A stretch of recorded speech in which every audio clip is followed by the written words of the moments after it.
एक बार भगवत ऋषिक जी महाराज अपने गुरुदेव के चरणों में बैठ के निवेदन किया कि जैसी आपकी आज्ञा ठीक अक्षरशः वैसे ही वैराग्य से रह रहे। बहुत वैरागी महापुरुष, फिर भी काम वेदना सता रहे, इसका क्या हो सकता है?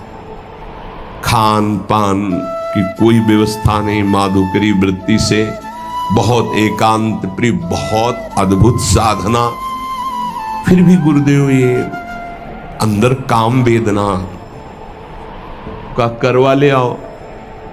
उस करवा में गांव में तो उसे अंडी कहते हैं, बड़ा पेड़ होता है, छोटे छोटे उसके ऐसे बीज होते हैं, उससे तेल निकलता है। तो वो बोले करवा ले आओ, ले आए। बोले देखो इसमें तेल तो नहीं है? बोले नहीं। पानी भरा, थोड़ी देर रखा तो तेल आ गया। बोले जानते हो इसमें तेल क्यों आ गया? क्योंकि इसमें तेल रखा गया था, फिर धोया, फिर डाला, फिर देखो फिर आ गया ना तेल। बोले अब देखना। और उस करवे को रसोई मनिया की गई थी तो ढेर सारी आग थी, उसी आग में रख दिया। 10-15 मिनट रखने के बाद फिर निकाला। बोले अब पानी रखो। पानी रखा, तेल नहीं आया। बोले समझ गए, अभी तुम्हारे तप में कमी है, और तप करो, भस्म हो जाएगा ये। जब तक इसके संस्कार हैं, कई जन्मों से भोग वासनाओं के खेल खेलते चले आ रहे हैं, वो संस्कार हैं। जहां संयोग बनेगा तहां वो प्रकट होने लगेगा, वो दिखाई देने लगेगा। भस्म करो इसको तप के द्वारा। जैसे आग में रख दिया गया तो संस्कार भी तेल के भस्म हो गए, वो पानी में अब दोबारा फिर नहीं आए। ऐसे ही तप के द्वारा, भजन के द्वारा वासना को भस्म कर दिया जाता है, तब उपासना परिपक्व होती है। तो माधुर्य भाव, ये जो प्रेम लक्षणा भक्ति है, इसमें सबसे बड़ी सावधानी, चढ़ के मैन तुरंग पे चलिबो पावक माए, इसमें अत्यंत वैराग्य की आवश्यकता है। तो जो प्रारंभ से एकदम जुड़े और सही दिशा नहीं मिली, गुरुजनों का सही निर्देश सानिध्य नहीं मिल पाया, तो वो फिर इसी में भटक जाते हैं, इसी में भटक जाते हैं संसार मार्ग में। क्योंकि हृदय में एक द्रवण क्रिया होती है, उस द्रवण क्रिया के लिए वैराग्य की बाढ़ होनी चाहिए, वैराग्य की कसौटी। अगर वैराग्य की बाढ़ नहीं है तो द्रवण क्रिया फैल जाएगी। पहले राग रहित होकर फिर अनुराग में जाया जाता है। तो कह रहे माधुर्य उपासक को चाहिए आरंभ में किसी महापुरुष के निर्देश के अनुसार साधना में पहले लगे।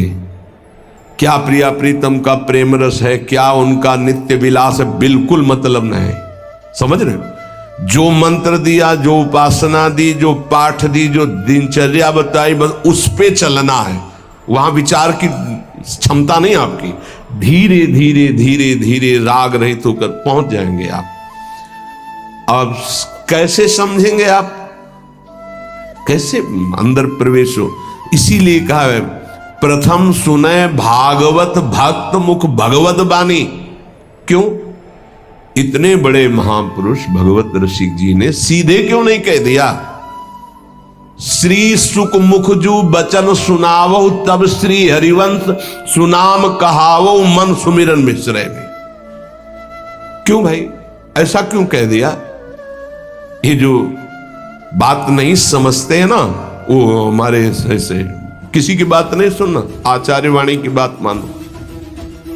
भीर मिटय भट जमन की भय भंजन हरि सोय, भय भंजन हरि सोय, भरम भूल्यो भटकत कद भगवत भक्ति विचार, वेद भागवत प्रीति रति भक्त चरण धरि भाव, तरत भव सिंधु अगाधा। सेवक जी महाराज, सी सेवक वाणी जू अति अगाध मत गूढ़, बिरलो कोई समझई हित मार्ग आरूढ़, हित मार्ग आरूढ़ भाव भागवत मिले सब चार, वेद सुस्मृत जो चार अवगाय ले, जब तब पावे सेवक हृदय जो हित मार्ग उपदेशी है।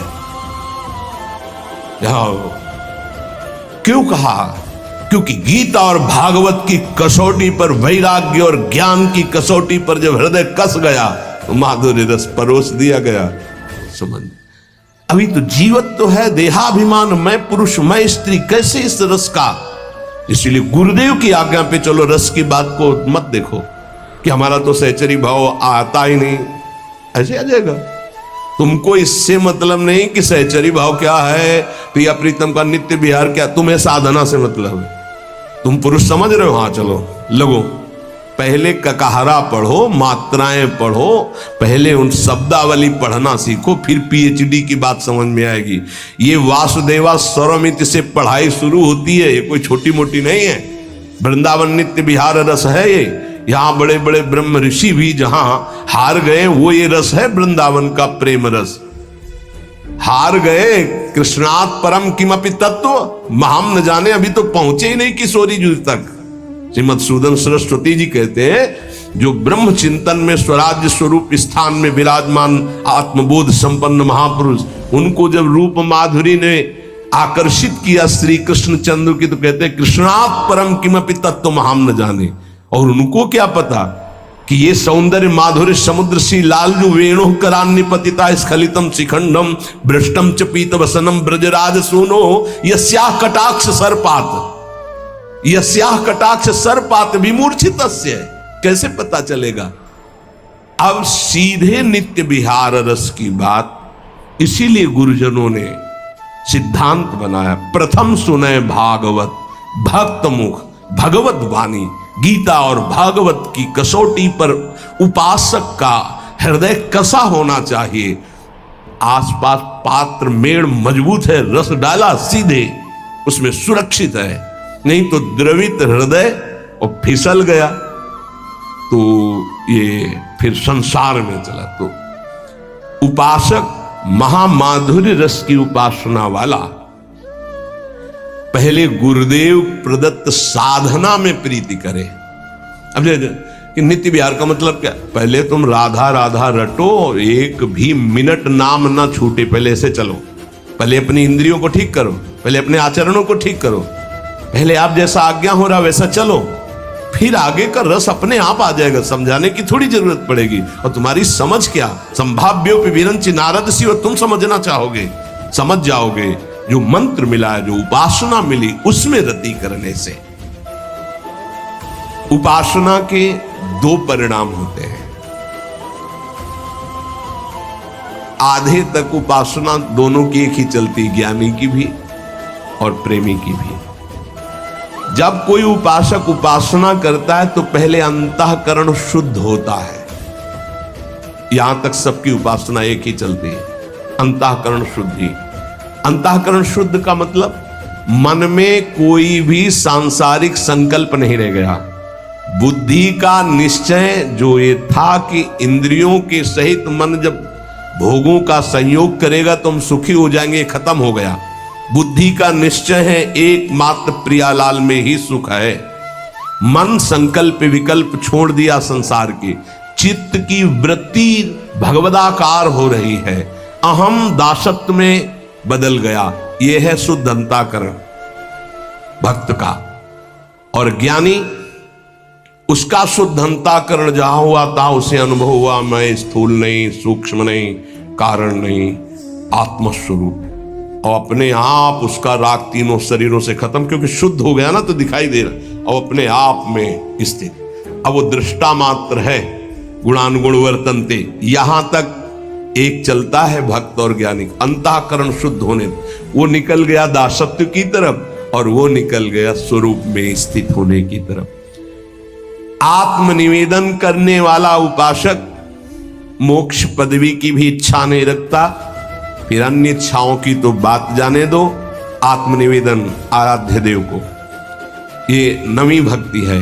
जब तक उपासक के अंदर वासना है, काम है, नाना प्रकार की इच्छाएं हैं, तो साधना पर ध्यान दे।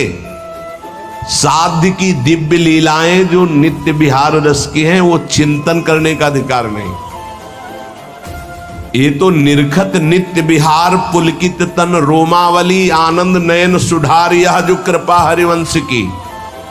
क्योंकि वाणी जी समर्थ है, वो स्वयं प्रकाशित हो जाती है हृदय में। ये चिंतन का विषय तब बनता है जब देह भाव छूट जाए, बनिता पुरुष भाव मिट जाए, तब चिंतन। आज वन क्रीड़त श्यामा श्याम। सुभग बनी निस शरद चांदनी, रुचिर कुंज अभिराम। खंडन अधर करत परि। ये चिंतन जो दिव्य भावावेश में अपने सहचरी स्वरूप में वो देख रहा है, सामने निकुंज है, कैसी चांदनी छिटकी हुई है, कैसी सुंदर शैया है, कैसे प्रिया प्रीतम विराजमान, वो सब शोभा। ये अर्थ थोड़ी हो सकता है, अर्थ नहीं हो सकता, ये चिंतन का विषय होता है। तो नित्य विहार रस माधुर्य रस के उपासक को चाहिए कि वाणी जी का पाठ करे अर्थ समझने की नहीं, सिद्धांत का अर्थ समझे, लीलाओं का नहीं। लीला गायन करो, गायन करने से ही गायन का फल लिखा है। छुटी 84 भ्रमंते निर्खय जुगल किशोर। जब निर्खय जुगल किशोर, तब लीलाओं का चिंतन प्रारंभ होता है। उस समय निर्विकार अवस्था होती, सच्चिदानंद वपु। अभी तो ये जो वपु धारण किए ये विकारी है, ये काम से पैदा हुआ है, इसके अंदर परमाणु है कामना के। जन्म जन्मांतरों से इसी में हम बंधे चले आ रहे हैं। इस शरीर की रचना काम से हुई है, संकल्प कामना, चिंतन काम का, संकल्प काम का, कामना, उससे इसकी उत्पत्ति, सृजन ही इसका हुआ है। और जिस देह से सेवा होती उसका भाव से सृजन होता है, ध्यान रखना। वो न संकल्प का है न कामना का देह है, वो गुरु प्रदत्त मंत्र के भाव का देह है, उसे भाव देह कहते हैं। विशुद्ध सच्चिदानंद बपू प्रेममय, तब नित्य विहार लीला का चिंतन। जरा सा चिंतन हुआ, हृदय में अद्भुत आनंद आंसुओं की झड़ी लग गई। देखो प्रिया प्रीतम झूल रहे हैं, पैंग बढ़ी तो अबला सुकुमार डरत मन, वर हिंडोर झकोर तो पुलकी पुलकी प्रीतम उर लागत दयनो उरज। अब अरुझी बिमल माल कंकन सो कुंडल सो कचडोर, ये शोभा जब देखी सखियों, ओह कैसा अपार सुख हो रहा है। तो दय असीस हरिवंश प्रशंसत करियत।